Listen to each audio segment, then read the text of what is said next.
আসসালামু আলাইকুম। দেখুন আমরা ফালানো বাদামের চুকলো দিয়ে কি সুন্দর ওয়ালনাট বানিয়ে ফেলতে পারি। আমি এখানে একটা লতা আঁকিয়েছি, সেই লতার মধ্যে আমি ফালানো চুকলাগুলো দিয়ে খুব সুন্দর একটি ওয়ালনাট বানিয়ে ঘরের ওয়ালে বা দরজার মধ্যে লাগানো সম্ভব। ওয়ালনাটটি বানাতে আমার খুব বেশি কিছু প্রয়োজন হয়নি।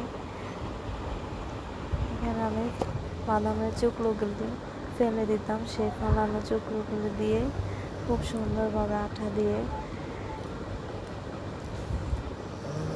ফুলগুলো বানিয়ে ফেলবো।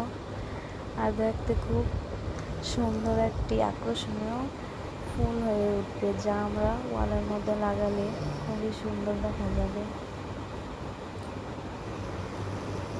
আমরা চাইলে বানানো জিনিস দিয়ে কিছু বানিয়ে ঘরের মধ্যে রাখতে পারি, দেখতেও ভালো লাগবে, বানানো জিনিসগুলো আমাদের কাজে লাগবে।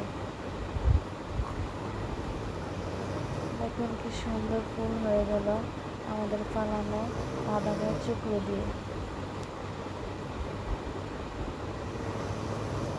আমরা ফালানো জিনিসগুলো দিয়ে খুবই আকর্ষণীয় জিনিস বানিয়ে ফেলতে পারি বেশ কিছু উপকরণের মধ্য দিয়ে।